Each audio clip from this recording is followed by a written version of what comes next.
You're listening to 101 with Tommie Zam. On the 7th episode, we sit down with Norman Woods talking about music and life. Let's do this.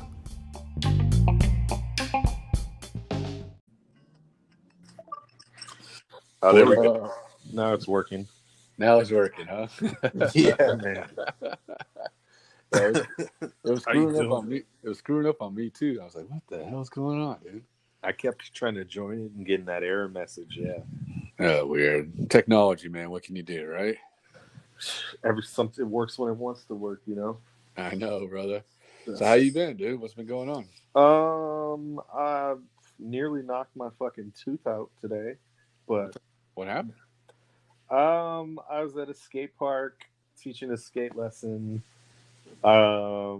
Kid went to get some water, so I went to catch a few tricks, and this fucking jackass is rolling into the park, and he stops, and I see him looking at me do the trick, and he sees me rolling down the ramp from landing right towards him, but he just stands there and doesn't move, and this is like a 20-something-year-old dude, not a little kid, old enough to fucking know better.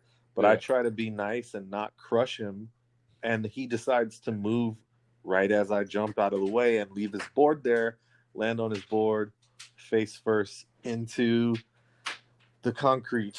So got a nice tooth chip and all of that. Yeah. Oh, shit, dude. And then I'm with some parents, so I couldn't even pocket check this dude for my fucking dental bill. I'm like with some kid and parent, I'd had to just take it and just be nice. But did the kid even apologize to you at all? He did, and then he left promptly because I think he realized he was getting off pretty well. He was like, "Oh shit, I gotta get out of here, dude." Yeah, he bounced. Oh, dude, that's fucked, dude. That's fucked. I know, man. Fuck. Like, man. Just get a little gold cap on it, dude. Yeah, that's what I'm gonna have to go do. Yeah, I'm gonna have to get a cap. I hate dentists. My God. I like dentists better than doctors, and I hate doctors more than I hate dentists. See, I don't have problems with the doctor. Last time I got cavities filled at the dentist, this fucker drilled so deeply that I couldn't chew for a year. Oh shit. Yeah, dude. And then like I'm like going in, and he's like, "Oh, it's just your bite," and he'd like grind down another piece of it, and it's like never got fixed. Damn. Then he's trying to charge me more for fixing the shit that he fucked up after that. So yeah, fuck dentists. Yeah, fuck that, dude. I had worse with doctors, dude. They couldn't have like good veins, so they couldn't. This nurse couldn't find them. Oh shit! Veins. So she was like poking like at my skin, trying to hit a vein, and I'm like, dude, you can't see the vein in my arm right now, dude. It was the worst. I've had that type of experience before, or I haven't had it, but I've heard people saying the same thing. Like they can't find my vein. And the nurse was just sticking me and sticking me and sticking me. Yeah, dude, it sucked, dude. I was like 10 years old, dude, when that shit was Oh shit. Yeah. Yeah, I got like a giant, like my fucking vein that runs through my arm is like giant, so they never have a problem finding it. Yeah, it's the worst. Well, let's get into this, dude. You ready? Yep, let's do it. Oh, I thought you had started already. Oh, we started. I'm just bullshitting a little bit. You know?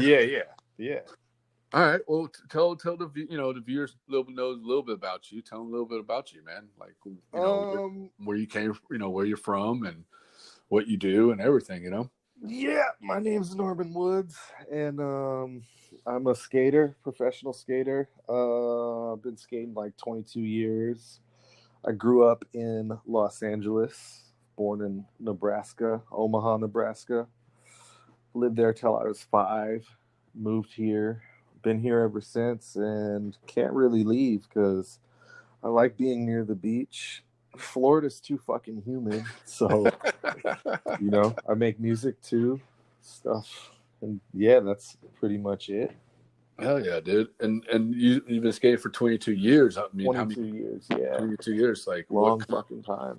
Do you know some of the, like your first board that you had or what? I had a World Industries, Hammer Time, Spitfire, Black Death wheels, 52.5, consolidated bearings that were red and perforated, and the OG 90s Destructos with the fucking high ass kingpin clearance. You know? Damn.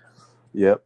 Black Magic grip tape. Because Black Magic, back then, Black Magic was like, I guess kids love like Grizzly grip tape and Mob today. Back then, it was like Black Magic grip tape. You know, Shorties was the shit. So yeah, that was like fulfill the dream time. And yeah, that was my first real board. I had a shitty like Veriflex before that, and I didn't know you could do tricks or anything. I just used it to push around because I had a job passing out flyers when I was 12 for some fish and chips company. Oh, sick. Yeah, I go skate around on this crummy Veriflex, which was probably slower than it would have been if I just walked because it was such a crummy board, you know? Yeah. And this one of the cooks was smoking a cigarette when I came back one day, and he's like, "Oh shit, let me see your skateboard." He did a giant ollie, but he cracked the tail. So he's shit. Like, "Come back, and I'll give you money for it." And then like, he knew what a real skateboard was, so he gave me like $30, and I went to the mall and couldn't afford one. So that was the end of that, or so I thought. But then my mom and dad got me a board for my 13th birthday, which wasn't too long after that, and that was pretty much it. You know, like before that I used to play basketball and shit like that, and I was like, fuck all that, and I just kind of skated every single day. Like it was the 90s, so it was very different from now. Everybody's like so accepting nowadays, you know, but back then if you showed up and people thought you were a poser, they would let you know, you know. And so I was like, I'm not gonna. I've seen it happen to people. Yeah. And so I just hustled in my backyard, and I learned tricks pretty quickly, luckily. So like, then that was pretty much it, you know. Oh damn. So you basically like taught yourself, like you were like, nah, I'm not gonna go out in front of pub like skate with a bunch of people who are good. Yeah. I'm gonna build like a launch ramp. I'm gonna build like these, you know, these pile up how many ollies I can ollie over, like boards I can ollie over and stuff like that. I didn't get that far before I skated, but I could do like a little 50-50, but it wasn't even like a 50-50. It was like I had like a little stair in my backyard, and I waxed the bottom of the stair and kind of learned how to slappy nose slide because I'd seen people doing them, and like I wanted the 50-50, but like the whole controlling your shoulders thing, like I didn't know how to do that, obviously, because I haven't been skating very long. But so I figured out how to like 180 onto like the little stair, like, and do like a 180 onto it and grind. I couldn't land it, but I could get onto the little grind, and then I taught myself how to ollie, like just from seeing someone else do it. Like I could just do it that first day, so I could already do that, and I would just like, yeah, and then like I had the board for like a month just doing those things, and like got to where I could land the little slappy nose slide, and then I was like, cool, I'll go skate with the kids at school. So I took my board to school, and yeah. Hell yeah, dude. And so you like mostly skated like when you're in like middle school or elementary school? Yeah, I was in middle school. It was like I turned 13, right? My birthday's in April, so it was the end of the 7th grade. Oh shit. And then like by that summer, I could ollie onto the top of a little picnic table, like the little mini table. Yeah, because it was like in the 90s, they were all over the place because people skated them, but people mainly skated the benches in the 90s, not the tables. So yeah, you could find tables. They weren't bolted down. They were fucking everywhere. It was like Christmas, you know? And I had my group. I had, like there were the skaters at school, but the real dudes that I started skating with were like my friend Brendan Humphrey and my other friend Ramon Black. And they were two other black kids that skated, which was important because black people didn't skate. For one thing, there were hardly any black people that skate. Like, and when you tell somebody that, they tell you that same rehearsed fucking nonsensical answer. Like, it's the same thing when people talk about racism and they're like, how is it racism? How is there racism? There was a black president. And they're like, there's only racism towards white people now. I'm like, well, how the fuck do you follow that logic? Like, there's no racism because there was one black president, but there's 44 fucking white presidents, and somehow there can be racism against white people. Like, you're trash. This is the same thing with skateboarding. There were no black people who skated. If you did skate and you were black, other black kids would make fun of you. I already had to fight them enough because I was too poor to afford Jordans or some stupid shit. So, it was like, I had the one black friend that skated, and I was like, oh, cool. Like, like you could feel some type of camaraderie. But the tension was so much that, like, those two dudes did not hang out with skaters at school. Like, they didn't wear their skate shoes to school even. Like, they would have a pair of Nikes, and then they would have the pair of DCs that were shoe-gooed up that they'd put on later, So it was kind of like, I went full in, because I was like, fucking, this is sick. Like, and all the regular kids at school anyway, like the kids I wanted to hang out with, like, I didn't have classes with them because I had like honors. So like all the little kids that I'd be freestyling with and playing basketball with, I didn't have classes with them or anything. So I didn't have any reason to like stick to hanging out with them once I like saw something I liked to do, And I didn't really hang out with the kids that I had classes with either because they were like full nerds. I was like partial nerd, Yeah. Like still a nerd. I like that one. I'm a partial nerd, but I'm still, cool. But still a nerd, but I was also like fucking, like a little fucking toy ass tagger and shit like that at the same time. So, but no, I get what you're saying because I totally get what you're saying about that because the black dude I grew up with, Arthur. Yeah, he like we grew up in Pensacola, Florida, so he was the only, not only, but for what I known was like the only black skater, and he skated vert. He skated vert. Yeah, he killed it on vert. So that was back in the like early, like what's that say, like mid 80s, when vert was big and huge. So he was skating vert with like the Zorlak guys like Scott Stanton and all those, and he was like sick ass black vert skater, but when he went to school, because we went to school together, you couldn't have it. He would dress normal. Exactly. Like I mean, I'm not trying to say anything bad, but dressing like a black dude, just all like baggy clothes and like clean and all that. You have to, because then like with white skaters walk up to him, it's like, hey, what's up, Arthur? He would just totally ignore him, walk away.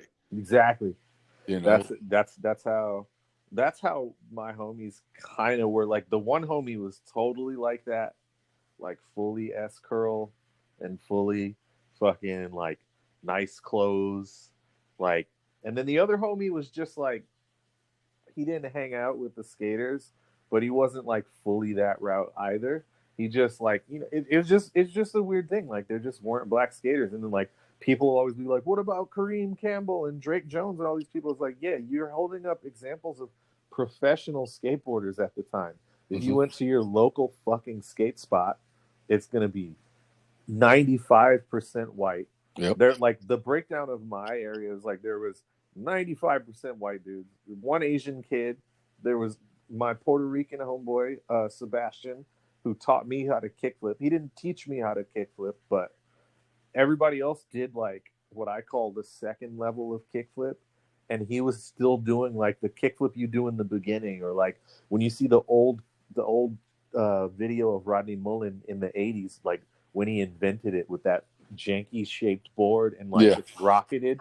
Like that's the first kickflip that you learn. Like, like people like that. So he was doing that one. So I could actually watch his footwork and replicate his footwork. Whereas everybody else was a little older than us. And so I couldn't look at the way they're kickflipping and imagine myself doing it. I didn't have the muscle memory to do it. I didn't understand how to flick your ankle or anything like that. So that kid was like, there's that kid. And I think there was one other kid that was like half black, half Hispanic, but like looked more Hispanic. And that was kind of his identity.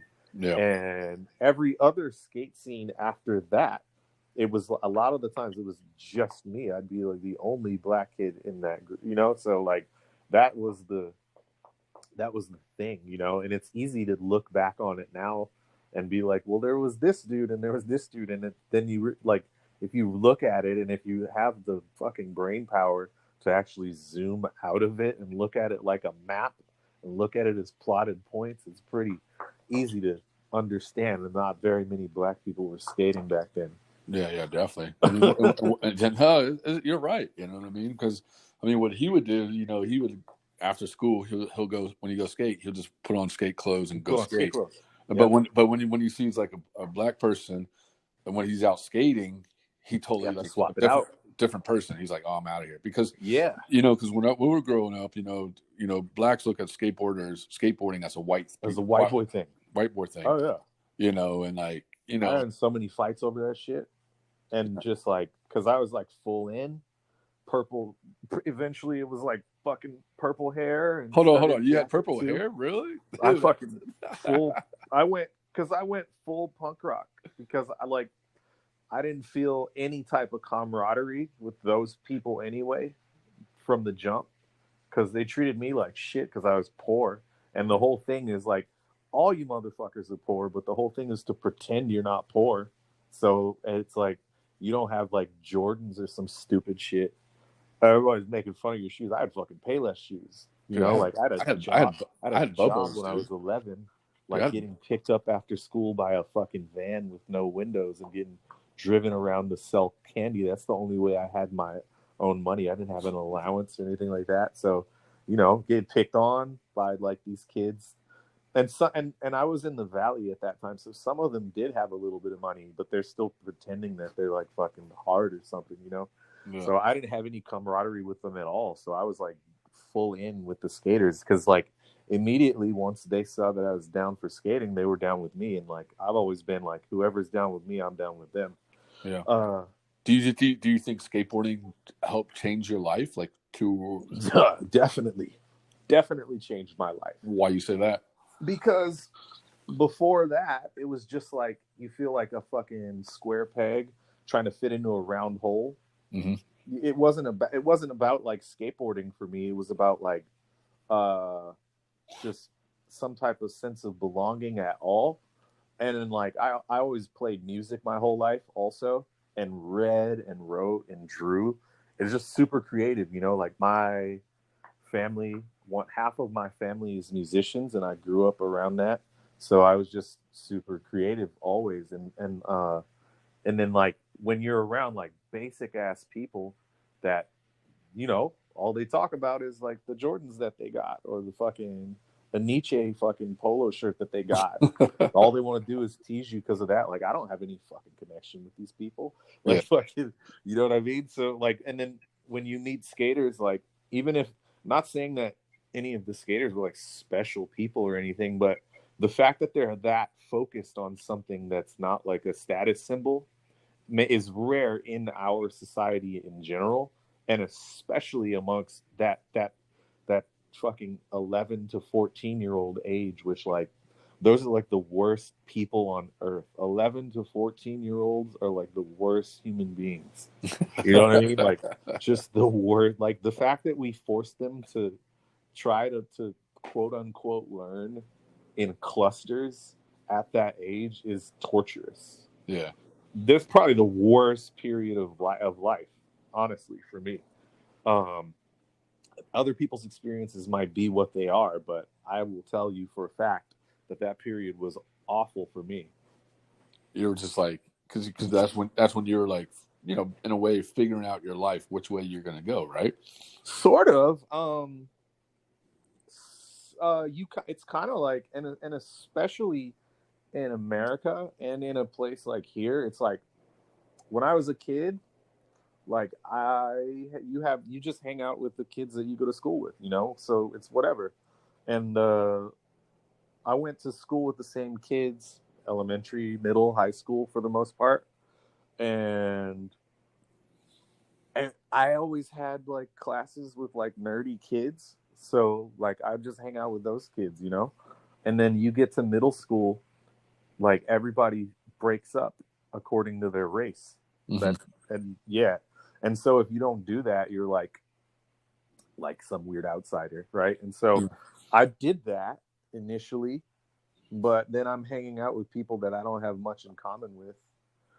We don't converse on the same level. I don't think we read on the same level. I'm like fucking in an algebra class while they're still doing like multiplication or some shit. Like so, and like I actually read, so I can't talk to them about reading. You know, I also subscribe to the source and fucking make tape loops and record my own rap. You know, and could freestyle better than any of them could. And they would hold that against me, like, "Oh, this nigga's a nerd. This nigga know too much." And then, like just getting that attitude. So it's just like, damn, I can't win with these people. So you just realize that you don't fit in, and then I'm not gonna go hang out with like the like the basic white kids either, because I don't have anything in common with them either. They're exactly the same as the other group. You don't want to hang out with the jocks and shit, because I mean, fuck no, I don't want to hang out with them. I don't mind the nerdy kids in my class, but also like we have socioeconomical, like there's a wedge there, because these kids are playing like computer games and shit. I didn't have a fucking computer until I was an adult on my own, so there's not much there. And they're like playing video games. I'm coming home, my video game system is in the pawn shop, so there's no way for me to connect with them either, with the kids that I'm actually in classes with. So I'm just like on a fucking island alone. And then the skateboard comes along, and everybody's better at it than I am, because most of the kids are older. And there's a Weston Korea lives in my neighborhood. That dude's pro. That dude would come skate with us, and I'm like buying my clothes from Weston, you know, for cheap, because he probably realized how poor I was, and I just fucking, you know what I mean, and like buying skateboards. So it's like, oh shit, nobody can pawn the skateboard like they pawn my bike or my fucking video game system. If I spend the money on skateboard shit, I'm not gonna come home and have it be missing from my fucking drawer, where I thought I'd hid it carefully enough, but I guess I didn't. And then also, like reading and writing or music, like I just have an aptitude for it. So I got very good at it very quickly. I didn't need any type of organization. You know, it's like before I played basketball, I didn't have the type of situation where anybody was invested in my life enough, and not their own life, that they're going to like put me in a basketball league and take me to basketball practices and shit like that. So you get to a certain age, and at first you're playing basketball on a playground, and naturally I was athletic. I was like climbing onto the top of the swing set and flipping off of it, and front flipping off my roof since I was like 7, you know. So naturally I was athletic, and that'll get you so far when you're 8, 9, 10 years old. But by the time you're in middle school, these kids are in summer leagues and shit, and like you learn there's moves and formations, and like basketball's not going to happen. No type of organized sports are going to happen, because I don't have the type of home life where people are that invested. And some kids find people outside of the home to mentor them. That wasn't my experience. So that's out. But the skateboard is there. I don't need organization. Luckily, I have good hand-eye coordination. I'm able to look at something and isolate the different types of movements and how, like, all of that shit. So I just took to it really quickly, and I was like, fuck yeah, this is it. And then got braces and couldn't play wind instruments anymore. So then guitar was it too, and then punk rock was it. Like, I got a band and purple hair and fucking combat boots, and the whole fucking and the whole getting into going to catch the Amtrak to shows on the weekend, and getting in fights with skinheads, and fucking and fucking skating in a bondage belt, and like that was it, you know. Hell yeah, dude. That's sick.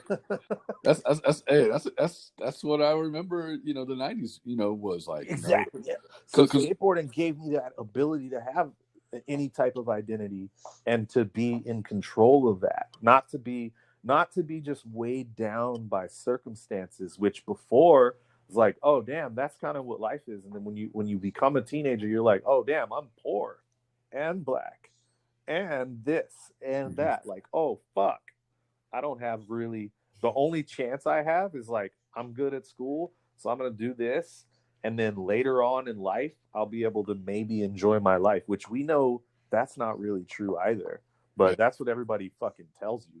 But thankfully, because of the skateboard, I was able to like kind of forge my own path and like, yeah, be my own individual and develop self-esteem, self-efficacy, all the things you're supposed to get from your upbringing that were not being given to me, you know?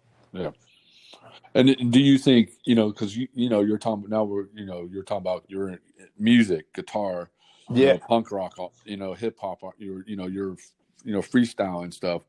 Yeah, I played trumpet, playing saxophone. Like I was in the marching band, I was in the jazz band, concert band. Yeah, I did all that shit. So what inspired you to do all that? My grandfather was the lead saxophone player and arranger for Motown in LA in the 70s. And then my dad's a sax player, my uncle's a sax player, my aunt was a jazz singer, and like, so I was around them and going to their gigs my whole life when I was a little kid, from some of the earliest memories that I ever had. And then when I was older, my dad got me a sax. The sax didn't get treated well because my mom and dad split. That's why I moved to LA.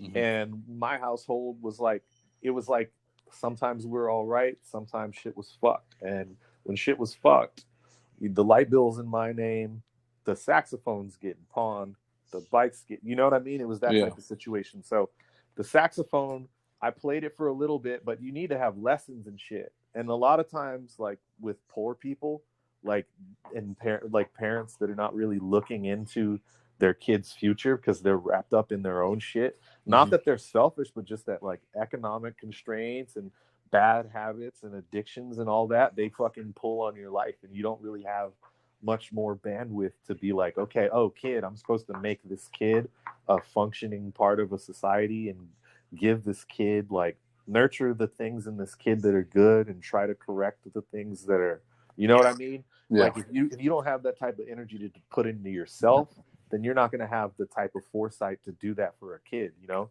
So it just wasn't there. And then the same time that I started skating, I joined the concert band in middle school. So 7th grade, but it was before the skating by a little bit. And I'm like, I picked that up pretty well too. So I played at our commencement and I played at all the plays. And then I did that into high school too. Like I played trumpet behind Les Miserables, and when they put on the school plays and all that, and played in the marching band for a while until they asked me to pay dues and parents wouldn't pay them. And then I joined the jazz band, and shit like that. So hold on. Jazz band for school or jazz band? Yeah, jazz band for school. Yeah. Oh, okay. I played an upright bass. I thought you played for a jazz band outside of school, some like regular jazz band. I was like, damn, you're killing it, dude. Skating and punk rock was pretty much it, you know.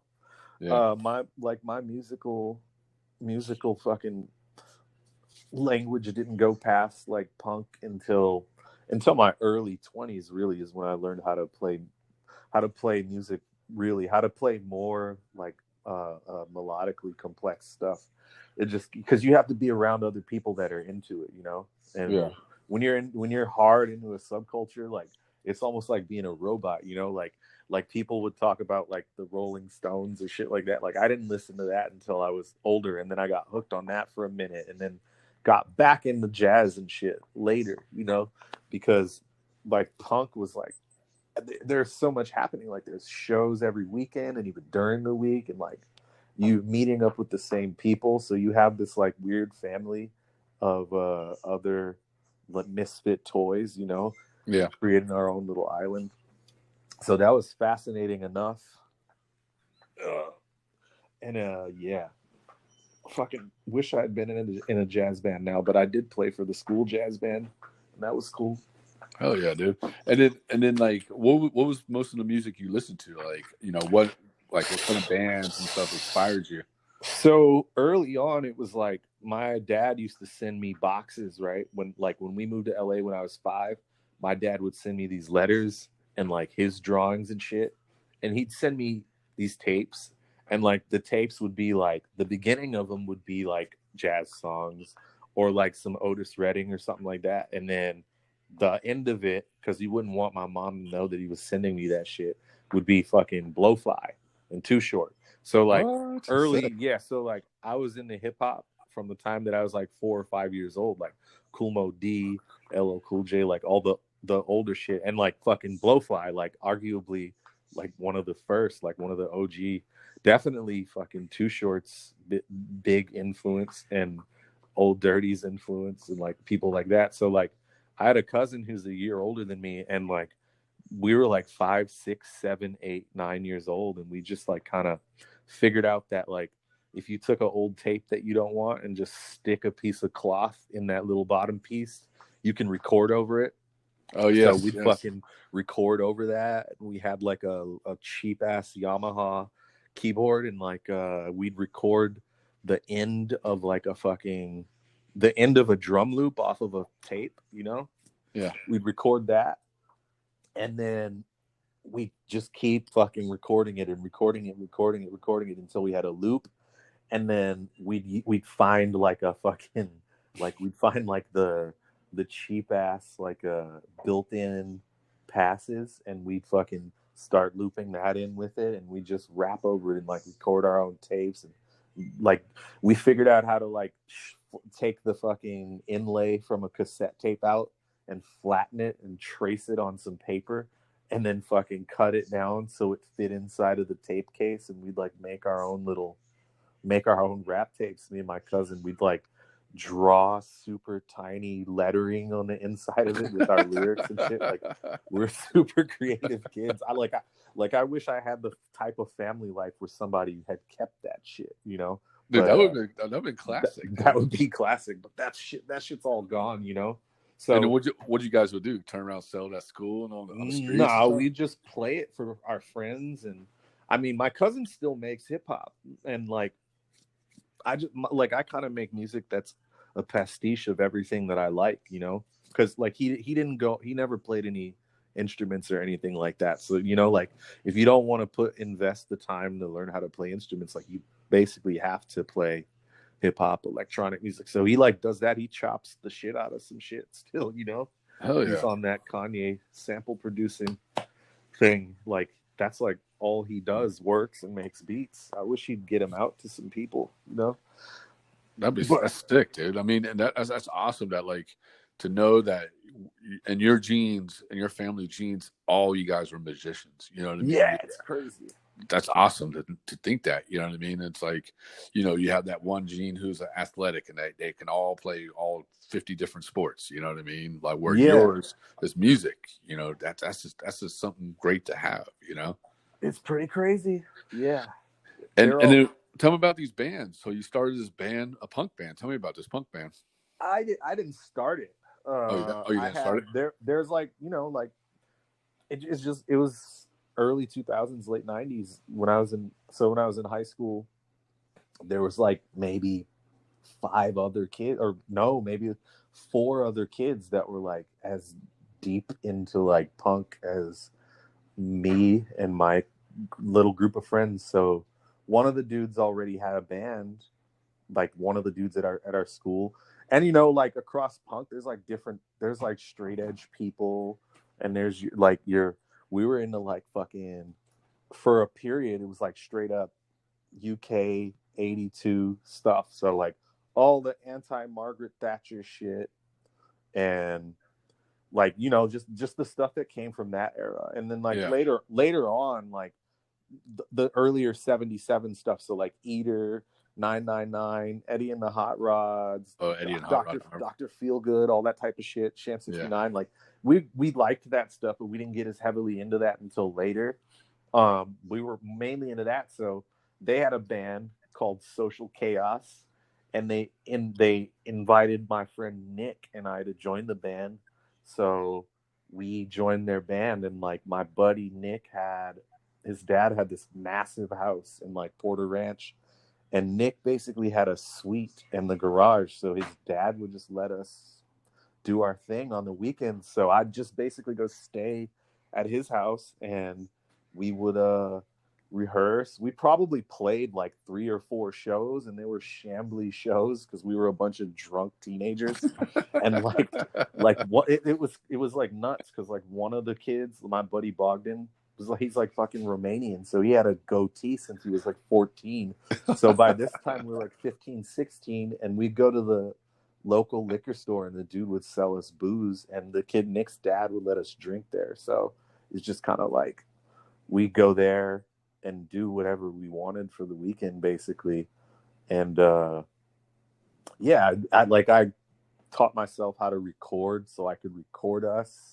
Hell yeah. And we record little demos. Like I had like a little, I didn't even have the Tascam 4-track that everybody talks about. At that point I had a Fostex, which was a 4-track. Fostex was just like a cheaper version. Like everybody wants the fucking Tascam, and they want like the MK2 of the fucking of the 4-track, the big dude that had the equalization and had the built-in effects, like this big blue motherfucker. But I had like the budget fucking 4-track recorder, so you had minimal EQ, and you could only put in 2 instruments at a time, none of the 4 instrument shit, and like you had to like flip the tape over to get the other 2 tracks on it. But I made the shit work. Like that's eventually like everybody else got too lazy to record and would just want to drink, and I was like, I'll fucking you guys are rich kids, I'll play your instruments and fucking record myself, and we can say it's the band. So like the second time we recorded, it was like I fucking recorded myself playing everything. Are you serious? Yeah, and like that's what I do now with music. So that's where that came from. There's just like, I'm not about to let any circumstance dictate me expressing myself, you know? Yeah. Do you remember your first show?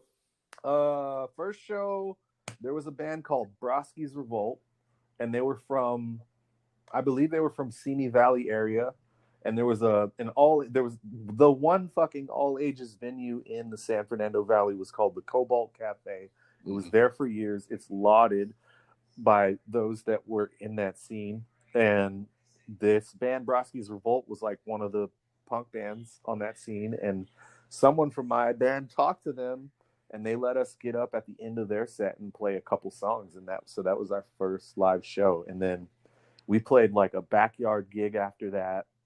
We played another gig at the Cobalt Cafe where we were on the bill with a fucking Nazi skinhead band, and we didn't even know it until afterwards. How did that turn out, dude? Oh, we thought it was going to be a big old rumble, and nothing happened. So that's good. that. That's good, dude. Yeah, I mean that's like the only time nothing happened. Like, dude, I remember being like 16 and fucking fighting like 40-year-old dudes in the middle of Santa Monica Boulevard's median across from the Troubadour, because there was like all these fucking white supremacists showed up, and like they attacked this like little friend of ours, and so we kicked the shit out of these old bastards and like chased them off with like kids ripping studded belts off and like fucking smacking these fucking idiots with them. Like,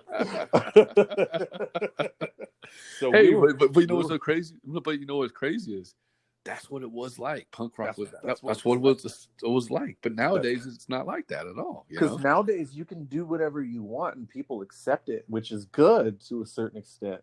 But it's also like, I feel like if you're untested in everything, then like, how do you even know that you really stand for this, or if you really like it? Like, if you don't get any pushback, like it creates a nice space for you to do things, and that's awesome. But then how is like something like punk rock, which is supposed to be subversive, if there's nothing for you to overcome as far as the public perception of what you're doing, then it loses its meaning. It's like a blunt instrument, you know. It's no longer, it loses its sharpness. Yeah. So yeah, things change. Yeah, I mean, like to me in punk rock, what I think of punk rock being anti everything. You know what I mean? Everything. Yeah. You know, and that's to me, that's what skateboarding is too. It's like also too like anti everything, but I feel like now, to me, as long as we can keep it that way. but think about it. Now it's not like that anymore. You know what I mean? Dude, I know. It's sad. I teach children to skateboard, and their parents want them to, And I'm grateful to be able to do that. But that's such a far cry. Even when I had my name on boards for the first time, there were people in my family still asking me, when are you going to give that skateboarding shit up? Even when I'm traveling to like fucking India and being paid, you know, like to fucking skateboard and having like the fucking mayor of Chennai or where, like whatever he was, like present us with plaques, or like being taken. Are you serious? Yeah, or like being taken to Tahiti and like skating on a television show with like Miss Tahiti and shit like that. I still have people in my family, not on the musician side because they understand that type of shit, but on the other side of my family, they're like questioning what I do, you know? So it's just like, yeah. But that little bit of resistance, having that there, lets you know, like, yep, you don't understand what I do, and I don't need you to, because fuck you. Yeah. And anybody that doesn't like what I do, fuck you, because exactly. I don't need you. And that, like, that's the attitude you used to have to be a skater, you know? Because like it's like everywhere you look, there's somebody trying to take down skateboarding culture. Like I can remember watching like a fucking Margaret Cho comedy special, and you know, like if you want to analyze, you know, like, so we still get that. Like you still got Ali Wong talking about like, if the only thing you're gonna get is fucked in a closet if you date skaters, you know, like shit like that. Whereas like, but at least she's talking about fucking them and not like Margaret Cho back in the day. Like, can skaters ever land anything? Because it's like, and it's so funny because like I've done stand up before, and it's like, bitch, do you land every joke the first time you tell it in public? Fuck no, you don't. You go to open mics with a fucking golf hat on so you can hide your face and people don't know who you are. And you tell that joke and you fucking whittle it down until you have it to the most basic and most effective form. And then you put it together in a highlight reel. The fuck do you think skateboarding is? It's the same as anything else. Maybe that's the limitations of my understanding. Like, because me understanding skateboarding help me understand everything else. Like I understand because I tried to learn a kickflip crook for 3 hours and didn't get it, and had to go back another day and got a sketchy one, and then go back the other day and get it first try. Maybe that's probably how everything else that's difficult works. That I'm gonna have to fucking whittle away at the bad habits, learn the good ones, and then learn to turn that on when I want to. So whenever I approach anything, whether it's learning how to EQ a vocal, you know, like learning to cut out all the fucking low end below 200 hertz on any instrument that's not a bass instrument, when I'm trying to carve out space, I approach that with the same tenacity that I'm going to approach learning a new trick on a skateboard. So when I hear people make a joke like that, yeah, she's pandering to the sensibility of a crowd where it's basic people who've probably never been as hyper focused on something as a skater or a stand-up comedian are. But I just think that's fucking hack ass joke writing, you know, like, yeah. And I'm biased because I love skateboarding. So no. I mean, you're obviously right. I mean, because I mean, when I was growing up, I mean, I was, you know, being tall, you know, you know, I didn't come from a good family. I mean, I'm not saying a good family. I didn't come from a wealthy family. Yeah, you and I both, baby. Yeah, you know, I mean, my clothes were like hand-me-downs. I mean, I would go to school with Bobos on, and you know what I mean. But did they make you iron the hand-me-downs? Because I remember getting the hand-me-downs. Oh, we didn't iron. Oh fuck yeah! See, if you come, that comes down to that thing, like your homie and like my homie, who like they wouldn't hang out with skaters because your parents are making fun of the skaters because they have holes in their clothes. Which the ironic thing is that most of those skaters with the holy clothes like go home, get picked up in a fucking Mercedes, right? And then like I'm catching the RTD bus. That's what I'm doing. Baby. I rode the bus till I was like, graduated from high school. I rode the bus till after that because I was like, I just want to be a skater. I'm not going to buy a car. So if I buy a car, I'm gonna have to bike everywhere. Yeah, I didn't have a car till I was like 22 or some shit.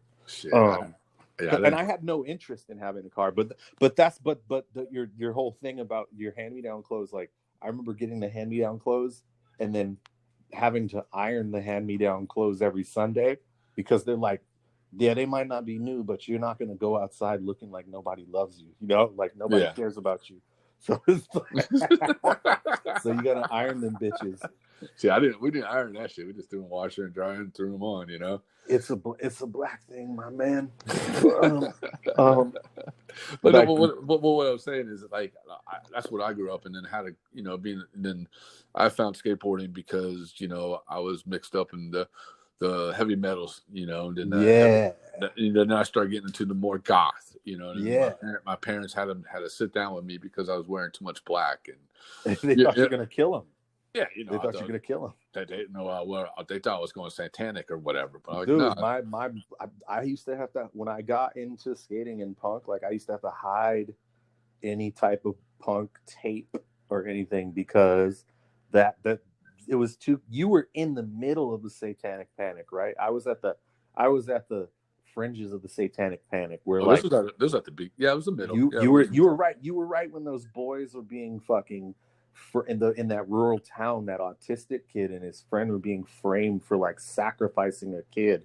Yeah, like the whole satanic panic, Sally Jassy Raphael episodes and all this stupid shit, like all the Tipper Gore bullshit with the censorship boards and like fucking Dee Snider from Twisted Sister, like fucking owning all these congressmen because they're fucking yeah. You were right in the middle of it. I was at the tail end of it when it was like the Marilyn Manson era. So it's still going on because they were having Marilyn Manson and his dudes on talk shows. But it's like black families would be like, you can't listen to any rock music because that's why white kids kill their parents. That's what I was told. So I had to hide that shit. And then they thought that I was gay, obviously, because my parents. Are you serious? Fuck yeah. I got called all kinds of faggots and fought all kinds of people. Like I had to. Really? Fuck yeah. I got shot with paintballs from cars by black kids that are rolling by and stopping, like, fuck white boys. Or do I look white to you, motherfucker? Like, like just stupid shit, man. Just dumb people. Just fucking dumb people. Yeah, see that was when I was in middle school. That was like 7th grade when my parents sat me down and talked to me because that's when I was like, middle school, you're trying to figure out your life. You're trying to figure out who you are. Yeah. All that. And then that's when they talked to me, and I found it. And then I got into skateboarding the summer of going into 8th grade. That's when I started skateboarding. The summer of going 8th grade. That was so we started at the same time. Then, yeah. And then I remember my grandfather always telling me, he's like, "Oh, you're too tall to skateboard. You shouldn't be skateboarding. You're too tall. You're too tall. And, and you're not going to be anything in life." Blah blah blah blah. And, all my life. So I mean, that's what and like I said, for me to get a board. Actually, my best friend, Arthur, who's the black skater I was telling you about. Yeah. He actually stole a board from the YMCA and was a Pal Peralta Street Shadows and Yo-Yo Wheels and with what was it, grip? Do you know the grip, nose grips and the tail grips? Oh yeah. So it had all that on it. I got a board with those on it right now. I got an old Pal Peralta board with old trackers that a friend when we had one of our video premieres, my friend gave me. It was his board from the 80s. He's the same age as you about. And it was then that he'd had grandmother's house for all these years. And so I have it right now. That's pretty stoked on that thing. And it was a Lance Mountain with the caveman on it. Damn. And so it was basically brand new. So he comes knock on my door and says, "Here's a skateboard." And that was my first real skateboard. It was a stolen board. Some rich kid left his board at the YMCA. So many people got their boards like that back in the day, like stealing them from some kid that, and gave it to me. Said, "Here's your board, dude. Here's a board." And so that's what got that's what got me. I grew up with skating because I had my brothers that skated. My dad had old skateboards, so there was all in it. And my brothers were skating. I still won my brother's board, and he used to beat the shit out of me for stealing his board, And so finally, Arthur gave me a board that he stole, and said, here's your board. And that's what got me into skateboarding. That's what kind of like changed me from that, from the heavy metal. Because I remember when MTV used to have like, was it Heavy Metal Saturdays, or I can't remember what it was called. I remember like 120 minutes. And then I remember what was it, Headbangers Ball or something? Yes, Yeah, yes, that's the one. Headbangers Yeah, Ball. Yes, on Saturday nights. because I'd stay up when I could to watch any type of rock and roll because it was like so forbidden, and it was just like it was seductive because people are telling you that kids killed their parents because of listening to this shit or like sacrificed other kids, and I'm like a kid in like Sorry, I don't mean to laugh, but that's I get it. it's That's true. stupid shit. It's true, but they'd say that, but it was so funny. It's like I'm like a kid in like gifted classes, and so I'm just kind of like that doesn't sound right because I don't. There ain't no fucking Satan, for one thing, and I know that at 12 years old. So whatever you guys are saying, and you still have that intellectually, you can know something, but that you still have to test it out before you feel comfortable. So then, there was the kid in the neighborhood, Travis, who skated also with the Doc Martens, that he could kickflip in his Doc Martens. They were all worn down like skate shoes. And I remember that dude used to dub tapes from his CDs for me to listen to. And it was like Bad Religion and like all that stuff.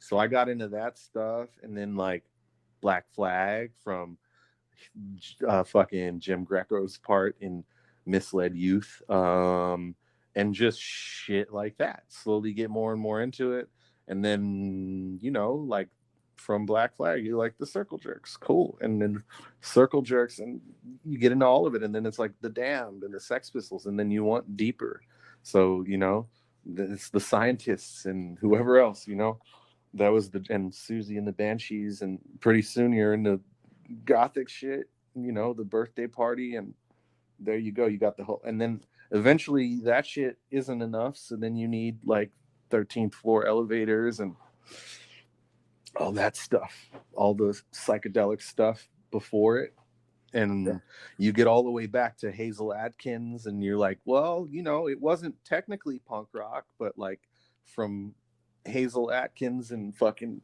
Little Richard and all that, you go to the Stooges, and from the Stooges, and all that, Velvet Underground too, like there's a lineage of weirdos in rock and roll, and skateboarding was for weirdos, and so that shit worked for me.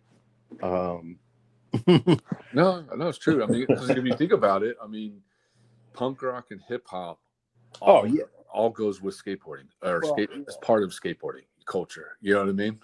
Yes. I mean, you're not going to see a skater skate to country music. You know what I mean? No. You're not going to see a skater skate to classic or classical. You know what I mean? Or actually, you can. I can see Ronnie Mullen or somebody like that do it. But I mean, but you know what I mean? There's certain music that goes with skateboarding, and there's some music that doesn't go with skateboarding. Definitely. You have to have a really clever editor. Yes. To make, like, I always felt like the best music for fucking skateboarding is like either like My Bloody Valentine, Sonic Youth, or like fucking Public Enemy, or something like that, like Mob Deep. Like my whole taste for like music for video parts is like stuck in the 90s.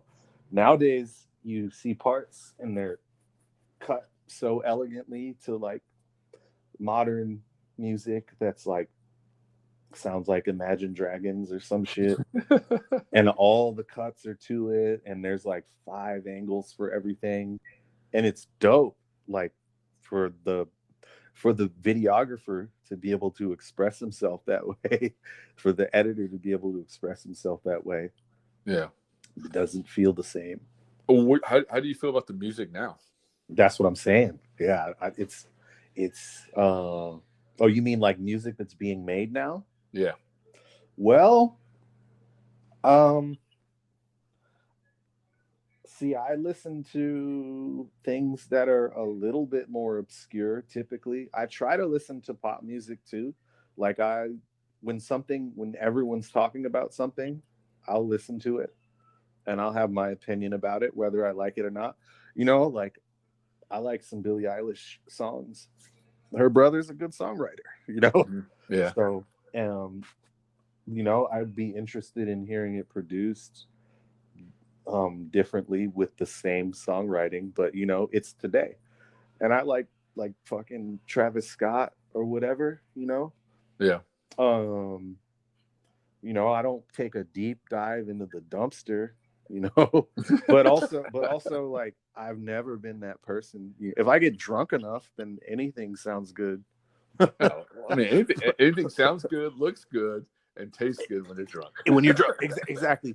But like, I think like people get pissed off when you have like a snobby opinion of music, but like, I mean, if you have an understanding of what goes into making music, like a lot of music these days is made by 5 songwriters that sit around in a circle, and they don't write a song based on how they feel.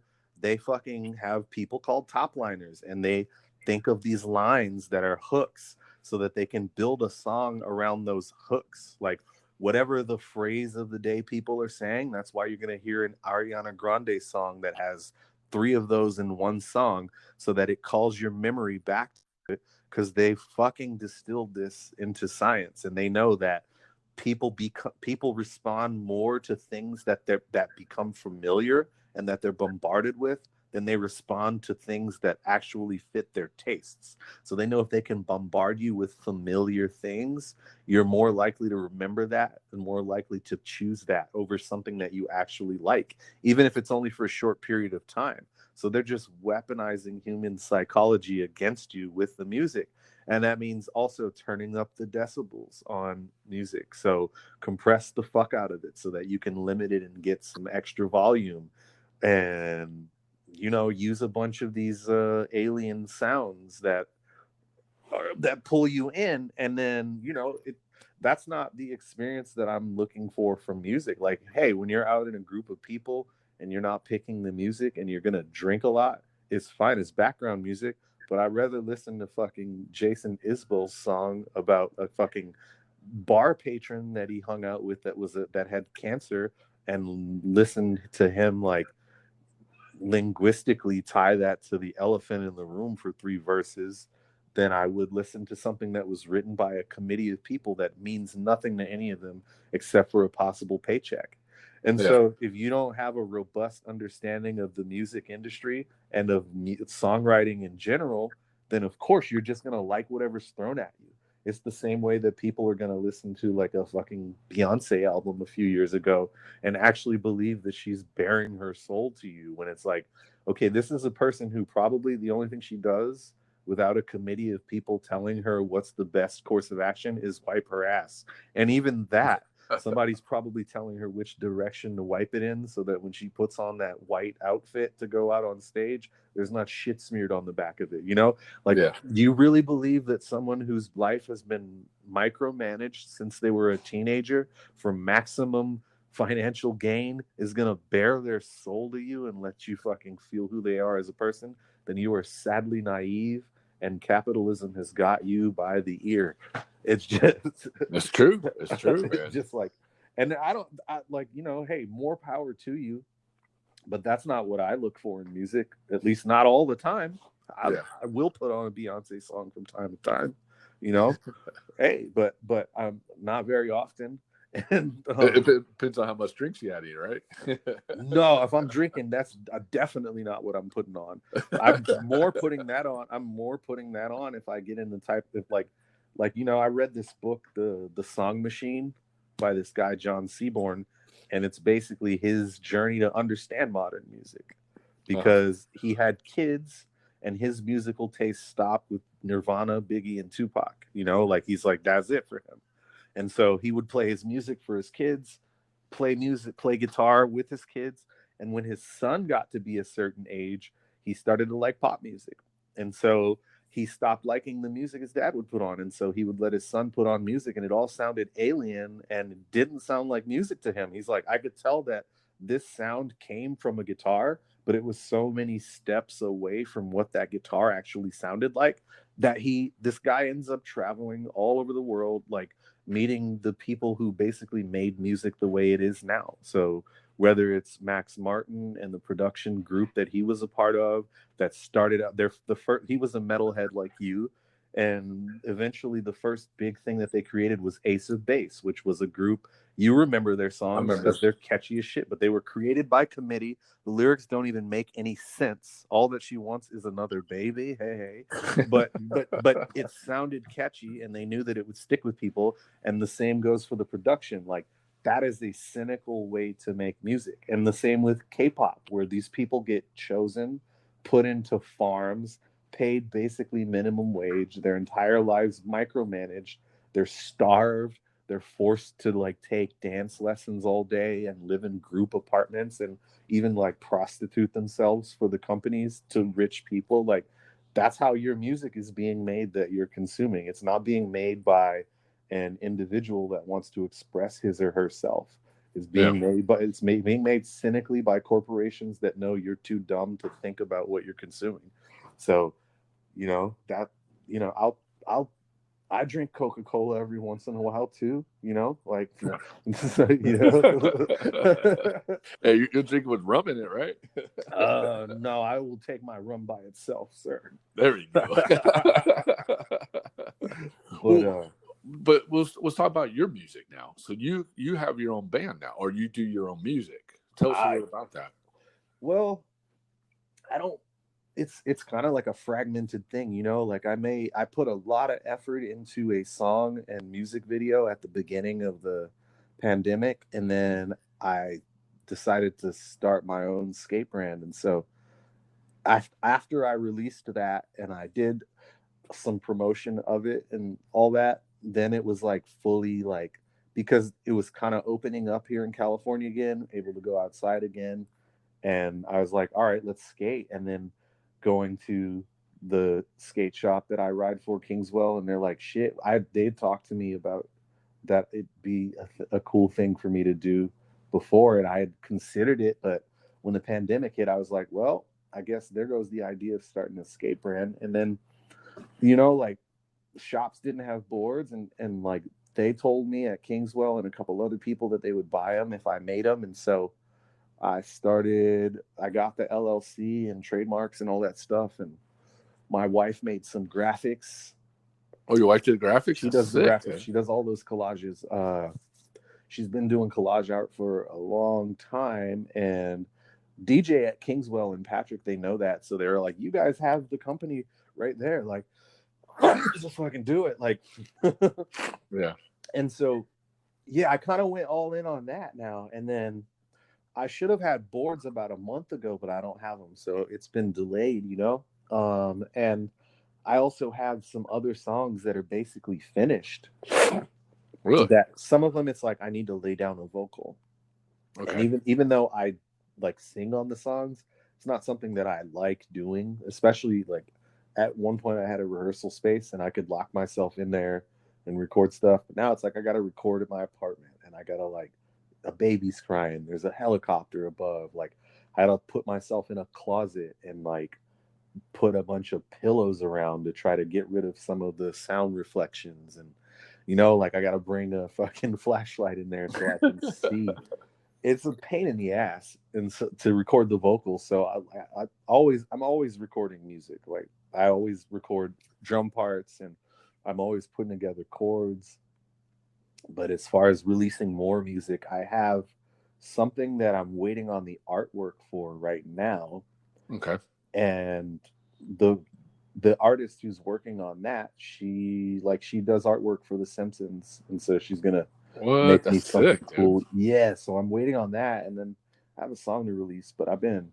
Is she gonna make you a Simpson? She's gonna do something like that. I'm not gonna spoil it, but I can't wait to see this, dude. Is this gonna be a board graphic, or is it gonna be like on an album, or what? It'll be like the single cover, and if I like it enough, I'll put it on a board. Dude, that'd be sick. So I'm waiting to see, because she's working, she's an animator, so they're super busy, so she's I'm not trying to rush her because it's a big favor that she's doing to even make art for me. Arlene, if you ever hear this, which you probably won't, but if you do, thank you. Hey, you never know. She probably will. She'll be like, "Oh, I gotta check this out." You never know. Exactly. That's pretty cool. I mean, you're doing your own music, and that's rad. And so you had some old, you did some skate videos, and you had your own. You made a lot of that music, your own music for them, right? I did. So I came out with a part for Thieve for a pro truck that I had for them, and the song in that is one of my songs. Like that's like full instruments, like. So I'm like playing drums, I'm playing bass, like real drums. Like I had to mic them and fucking figure out how they sound good all by myself in the rehearsal studio. And then like, yeah, that's one of those. And then like the first Bruharia video, I think I made all of the music for that one. So from the intro song to all the video parts and the outro song, I made all of those songs. And I think there's one or two of those where there's like real drums, but most of those I did at home. I got rid of that rehearsal space a long time ago, and just like wave of the future is not to record analog drums, and like really me sitting in a rehearsal studio to like get the right drum sound when like maybe a couple thousand people are going to hear this song is just not it. I can enjoy and express myself without that headache. So yeah. And then the last Bruharia video, I think one of the songs is mine, the one that came out in March. One of those songs is mine. And then there's the Collage Skateboards profile, which everything that I've done on there is my music. Yeah. That's pretty awesome, dude. I mean, to do that for skate videos in your part too. So that takes. I mean, at least you know what you want to listen to. You know what I mean? So have somebody like trying to pick the music for you. You know. And I do things for other people too, like I dabble VM, like Jordan's thing. I have recorded songs for them and some voiceover for them. Like they do like the most interesting skater in the world thing with Cookie. Like, so like he like commissioned me to do like my own knockoff of the song from the original Dos Equis commercial, but to make it similar but different enough, that they're not going to get into trouble. So I do stuff like that for people. Trying to get into some licensing stuff too, but that's a grind. Another grind. So are we going to see any commercials with your music in it? Hopefully. Dude, that'd be sick, dude. I don't have a TV. I mostly watch everything on a laptop, Netflix and stuff. But I mean, you and me both. I don't need a TV. Well, I got rid of that commercial free package from Hulu. So whenever I watch Atlanta, I'm gonna have to watch commercials, unfortunately, or King of the Hill. But other than that, yeah, I feel you. Or if you watch any of the ESPN Plus UFC fight nights, they always got some horrible commercials on there. See, I don't even watch any of that. I just watch my Netflix. I watch my Vudu. I watch my Disney Plus now. So yeah. I've been into that, watching The Simpsons and like gargoyles and shit. Yeah. Well, they're putting all that stuff, all the adult stuff on Hulu. So Hulu, yep. So I'm like, fuck, I don't want to get Hulu now, dude. It's too much. You have it. Oh, I do. I'll have it. You have Hulu, right? Did you buy the package? Because that's how. Like, there's like a package, like Hulu, Disney Plus, ESPN Plus for like $13 or something. Really? No, I just did Disney Plus. That's it. Look that up and swap it out. They'll let you swap it out, I believe. All right. Well, my year's coming up soon, so so I'll look into that, but that's cool. I mean, I'm really happy that everything's going good for you, man. The music, going good, except for big old chunk taken out of my teeth today. Yeah, that does suck on that. That's all right though. That's so, two more things. Like what's new? What's new in your life right now? What is going on other than your music? Do you have any like albums dropping or Collage Skateboards is like the biggest thing, It's I'm trying to make it happen, you know, looking for kids to hook up with some boards and, you know, make some videos, waiting to get boards. I know there's like a few shops and people on the Instagram that have been asking me for product. As soon as I have it, they'll have it. I've got 2 separate orders of boards in, one that was supposed to be here a month ago and another that is due in like a couple weeks. So you got some stuff gonna be doing like some little ads and stuff with like low card Okay. and you know, just trying to get the message out And where can and keep it people fun. where can people find your stuff at? You can go to collageskateboards.com,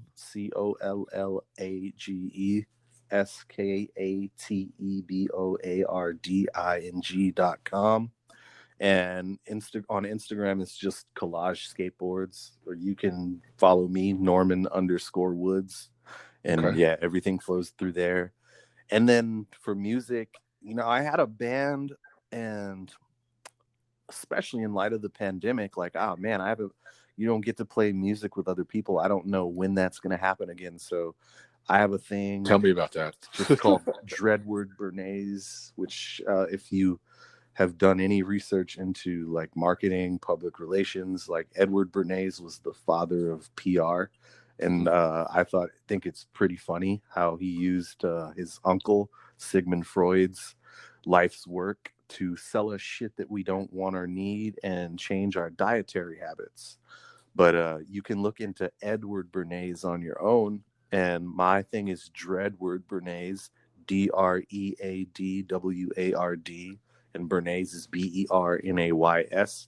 So Dreadward Bernays on Instagram to find that. Like when I do stuff with it, you know, like I do that for fun and when I feel like expressing myself. So it's not the most active, but you know. Yeah. Hey, But I like it, man. Your stuff's good, dude. Like your music. thank you. I love your music, man. Like I it's really, appreciate it. really good. And you know, and is there anything you could tell, like the next upcoming musician, skateboarder, anything, company, anything you want to tell anybody? Man, I'd say that you know, when I have made strides, it's usually come from someone giving me advice, like a credible person. I'm not saying you need to listen to everyone because that's nonsense, but I'm saying you do need to develop some sort of bullshit detector.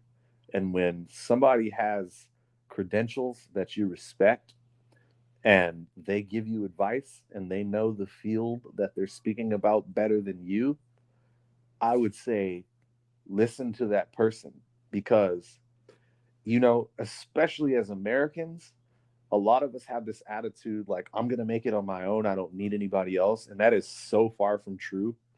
Like, you know, you listen to assholes like our president tell you that they're self made when they were 15 years old with $22 million of real estate holdings put into their name and Yep. they fraudulently siphoned away their father's fucking multi-billion-dollar estate into their accounts, and they tell you that that's self-made. That's called bullshit, and nobody makes it without help and advice from people.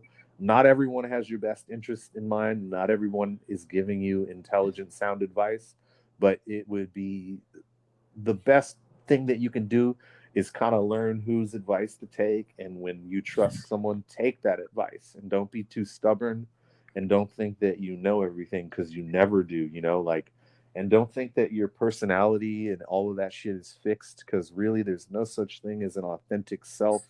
You're always growing into the person you can be, you know, like I started making YouTube videos about 9 months ago. It is slowly growing. And the reason that I did that is because someone whose advice I always take, DeVille Nunez, who team manager of Powell Peralta, you know, like that guy Yep. gave me the advice to do that. And I don't know, you know, he has experience that I don't have.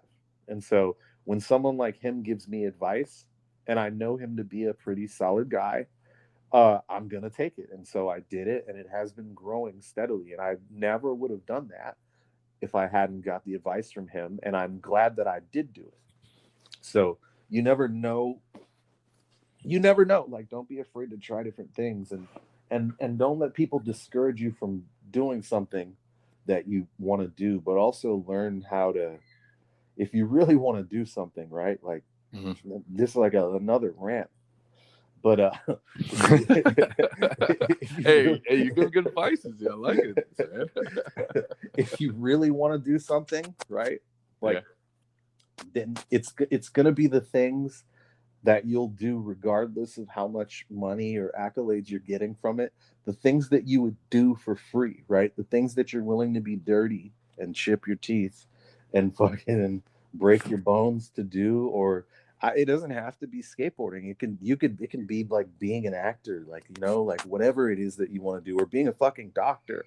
Because people talk about like aspirational things, and nobody talks about like how difficult it is to be a fucking to become a physician if you come from nothing, anything like that. Like don't let people discourage you from doing it. Like if you're willing to eat top ramen to do it, and if you'd make any sacrifice that you have to in your personal life and your family life to do that thing, then you really want to do it.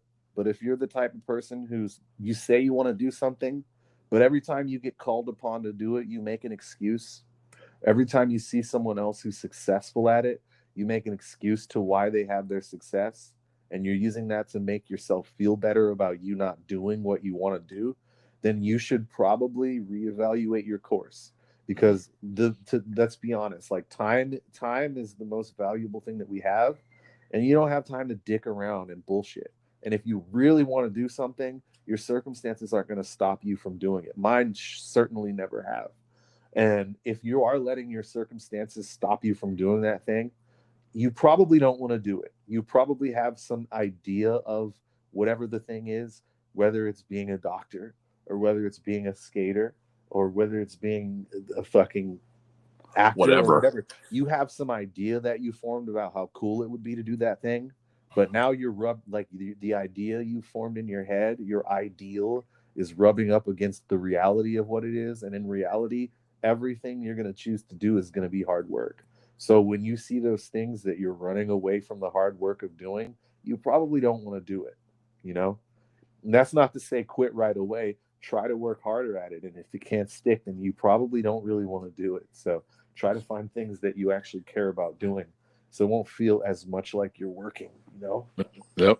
That's true. It's 100% true, man. I mean, it's you can't be afraid to try something if you never know how it's going to be. Yeah, you got to take, Definitely. sometimes you just got to take those shots. I know, dude. Definitely do. And Well, just, well, look, man. I just want to say thanks for being on the show. Thank you so much, man. And Norm, dude, I wish you're killing it on the music. I wish you the best in your new brand. thank you. Thank And you. I see your skateboarding is always amazing, dude. Like your pop, Thank you. you got pop, dude. You're like Michael Jordan on a skateboard. You got fucking pop, dude. You fucking You were talking about being tall with pop earlier, and a lot of people think that pop comes from being tall, and this like that couldn't be further from the truth. yep. Like if you actually sit down intelligently and look up skaters that have had pop, like you look at tall dudes like Ron Whaley or Stacy Lowry, those dudes did not have any pop, because Nope. pop is like counterproductive to popping high. The taller you are, the longer your legs are. That means when you're popping on a skateboard, it's about being explosive and sucking your knees up to your chest. So that means the more work you do on controlling the popping of the tail so that your board is becoming vertical with as much force as possible, and then being able to use your front leg to pull your knees up towards your chest, that's where pop comes from. Pop is not jumping. You Mm-mm. having an insane vertical is not necessarily going to help your pop. Pop is about control. So if you're shorter and you look at the people who Look, historically you see as people with pop, you look at a Brandon Westgate, Stevie you look Williams. at a Stevie Williams, you look at a Keen Lou. Yeah. Those are all like 5'8", 5'7", 5'6", 5'9" dudes. They're not. Especially King Lou, man. King Lou I seen him pop Yeah, slot. I seen him skate, dude. they have less Still leg. amazed me. They have less leg to get out of the way. You look at Aldrin Garcia, who had Yeah. the highest ollie and highest switch ollie record. Like he's not a tall dude, but he's explosive. So if you work on that explosive power in your legs, and work on being able to time when to pull your knees up to your chest, that's how you pop high. I didn't pop very high at the beginning of my career. That's why I skated rails and stairs, because you don't have to pop very high. I could pop high when it called on me to, but I didn't know how to use it. And me skating with other people who told me how high I could pop would lead me to try to pop higher. And over the time, like, it's just the way my brain works. It's like, I'm going to look at what I'm doing and try to whittle away at the bad habits. And like, that's how I've learned what it takes to have a better ollie, which helps me teach people how to ollie and how to ollie higher. Well, your skating is definitely one of my favorites, dude. I love your skating, dude. Like, it always hypes me up every time I watch your Instagram clips or any video parts you do. It always inspires me. It's like, wow, I love this type of skating, you know? Thank you, man. Thank you. You know, and, you know, to the audience, on August 16th at 11 a.m. Pacific time, it's going to be TSM live show season 3. Yeah, season 3, episode 5. Great show coming on. It's definitely going to be good. So keep an eye out for a flyer and everything. Awesome. And Norman, dude, I'm so stoked on you, dude. You're doing such a good job. You're killing it on everything you're doing, man. And thank you for being on the show, man. Thank you for all the support, man, over the years, you know. I really appreciate it. I will be seeing you at Tampa Pro 2021, right? Hey, as long as it's happening, I'll be there. As long as I know Tampa Am is, so we'll hopefully cross our fingers for Tampa Pro. My fingers are crossed right now. All right, brother. All right, brother. Well, you be safe out there, man. You and your wife be safe, man. And Thank you. Talk to you soon, homie. Talk to you soon. Take care of that dog and tell Markovich I say what up. I definitely will, man. Had some fun times with that dude. Oh, yeah. He told me some stories. Yes. All right, have a good one, brother. You too. I like. Peace. Peace.